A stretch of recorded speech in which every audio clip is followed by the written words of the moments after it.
Flying high, breathing easy. The importance of cabin pressure. Have you ever wondered how airplanes can transport us thousands of miles above the Earth while we relax comfortably inside? The secret lies in a marvel of engineering known as cabin pressurization. High above the ground, the air outside is too thin to breathe. The atmosphere thins with altitude, leading to significantly lower air pressure and oxygen levels. To counter this, modern aircraft are designed as sealed tubes that trap and pressurize air, creating an environment similar to what we experience at much lower altitudes. Imagine stepping off a plane in Denver, Colorado, nicknamed the Mile High City. You might notice a slight difference in the air compared to sea level. Now picture being at 35,000 feet, the typical cruising altitude of a commercial jetliner. The air pressure at that height is extremely low and oxygen levels are dangerously thin. Without cabin pressurization, passengers would experience severe hypoxia, oxygen deprivation, leading to dizziness, confusion, and eventually unconsciousness. Cabin pressurization allows us to enjoy the marvels of air travel without the dangers of hypoxia. By maintaining a comfortable cabin altitude, typically equivalent to around 6,000 to 8,000 feet, passengers can breathe comfortably and arrive at their destinations feeling refreshed. This controlled environment is essential for safe and enjoyable air travel, ensuring that our bodies receive the oxygen we need, even miles above the ground. When the walls close in, understanding cabin decompression. While cabin pressurization systems are incredibly reliable, there's a slight chance they could malfunction.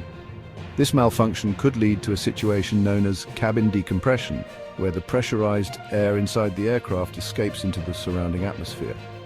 Understanding the different types of decompression can help demystify this rare but potentially alarming event.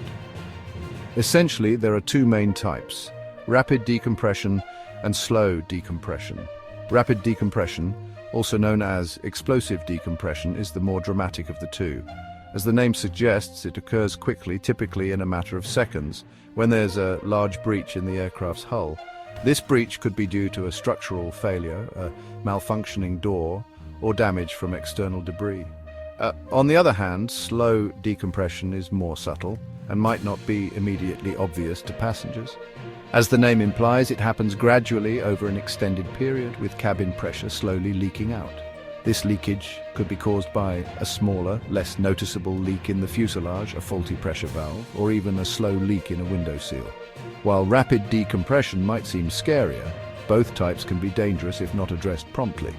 The key takeaway is that any sudden change in cabin pressure should never be taken lightly. It's crucial to be aware of the potential signs and understand how your body might react in such a situation. Warning signs. How to tell if cabin pressure is dropping. Imagine you're cruising at altitude, engrossed in a movie or lost in conversation. How would you know if the cabin pressure was dropping? While pilots have instruments to alert them, passengers can also be aware of several telltale signs. Being vigilant and recognizing these signs early can be crucial in ensuring your safety during a decompression event. One of the most obvious signs is a sudden rush of air inside the cabin. This rush might be accompanied by a loud bang or hissing sound as air escapes the aircraft. If you feel a blast of wind on your face or hear an unusual noise, it's crucial to pay attention to other potential signs. Another indicator is the appearance of fog or mist inside the cabin. As the pressure drops, the air cools rapidly, causing water vapor to condense into tiny droplets, creating a fog-like effect. You might also notice your ears popping or feeling a sense of fullness, similar to what you experience when driving up a mountain or taking off in an airplane. This sensation occurs because the air pressure inside your ears struggles to equalize with the rapidly decreasing cabin pressure. In some cases, you might even experience mild pain or discomfort in your ears or sinuses. Finally, pay attention to the oxygen masks.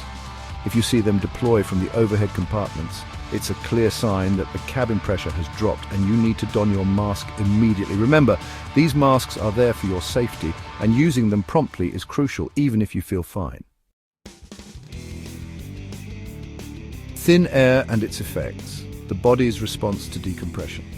The human body is remarkably adaptable, but it relies on a constant supply of oxygen to function correctly. When cabin pressure drops, the availability of oxygen decreases, potentially leading to a condition called hypoxia.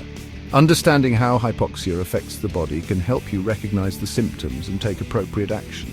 Hypoxia occurs when your body doesn't receive enough oxygen to meet its needs. This deprivation can happen gradually or suddenly, depending on the rate of pressure drop. Initially, you might experience symptoms like dizziness, lightheadedness, and shortness of breath. As hypoxia worsens, you might feel confused, have difficulty concentrating, or experience impaired judgment. This impairment is why it's crucial to act quickly and don your oxygen mask immediately if you suspect a decompression event. Another concern during decompression is barotrauma, which refers to the physical effects of pressure changes on the body's air-filled cavities, such as the ears, sinuses, and lungs. During a rapid decompression, the air trapped in these cavities expands quickly, potentially causing pain, discomfort, or even injury. For example, you might experience ear pain, a feeling of fullness in the ears, or even rupture your eardrums in extreme cases. While decompression can be a frightening experience, it's important to remember that modern aircraft are designed to handle such situations. Pilots undergo rigorous training to manage decompression events, and the aircraft itself has multiple safety features to ensure the well-being of everyone on board. By understanding the potential effects on your body, you can react appropriately and increase your chances of a positive outcome.